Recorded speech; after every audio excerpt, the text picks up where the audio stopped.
आपल्या सोबत सध्या सुषमाताई सुद्धा आहेत फोन लाईनवरनं। सुषमाताई, पोलिसांकडनं आंदोलकांची धरपकड सध्या केली जाते। मोदींच्या निवासस्थानाबाहेर राहुल गांधी, प्रियंका गांधी ठिय्या देत होते, आंदोलन करत होते, इतरही खासदार आहेत त्यांच्या सोबत। पण आता विरोधकांचं हे आंदोलन आता व्यापक स्वरूप धारण करताना दिसतंय। आपली पहिली प्रतिक्रिया या संदर्भातली? मला सरकारच्या मुजोरपणाचं खरंच कौतुक वाटतंय।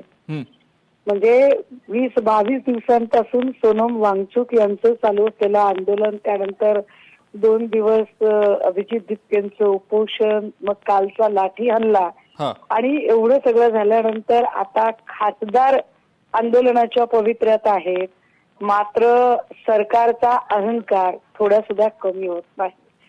म्हणजे सरकारच्या हे लक्षातच येत नाहीये की भारतीय जनता पार्टी ज्या खोट्या प्रतिष्ठेला गुंजारण्याचा प्रयत्न करते, मुळात भाजपाची अप्रतिष्ठा फक्त देशात नाही, ती आंतरराष्ट्रीय पातळीवर चालू आहे।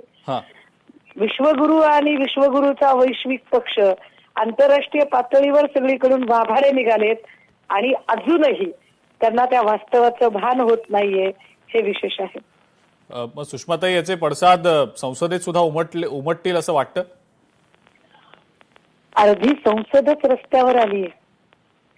म्हणजे 22 दिवसांपासून लोक म्हणत होते की तुम्ही आम्हाला भेटायला या, ते भेटायला येत नाहीत म्हणून विद्यार्थी संसदेकडे भेटायला गेले, त्यानंतर विद्यार्थ्यांना मारहाण झाली।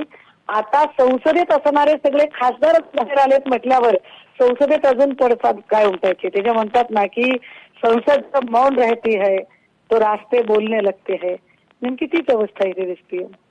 बिलकुल। पण सुषमाताई, काही वक्तव्य काही नेत्यांकडनं आज झालेली तुम्ही सुद्धा ऐकली असतील, थेट दहशतवादाशी तुलना झाली आंदोलनाची, काय नेमकं याबद्दल वाटतं आपल्याला?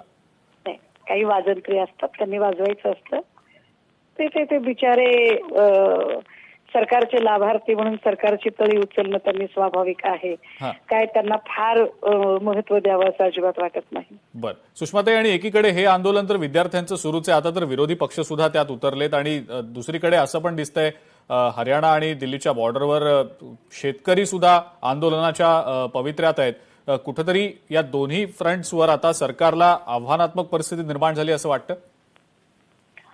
निश्चितपणे मला वाटतंय की सरकारचा जो अहंकार आहे तो चरम बिंदूला आहे, आणि कुठलीही गोष्ट जेव्हा अति होते तर त्यावेळेला अति तिथे माती असते।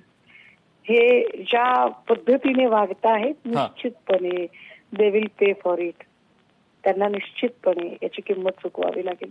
ठीक आहे सुषमाताई, खूप खूप धन्यवाद। आपण लोकशाही मराठीशी बोललात आणि सविस्तर प्रतिक्रिया दिलीत त्याबद्दल। सुषमा अंधारे होते आपल्यासोबत, शिवसेना उभाठाच्या उपनेत्या, आणि त्यांनी सरकारच्या अहंकारामुळे हे सगळं होतंय, सरकारला आंदोलनं हाताळता येत नाहीत असं म्हणत टीका केलेली। लोकशाही मराठी ऐका, पहा, जागरूक रहा।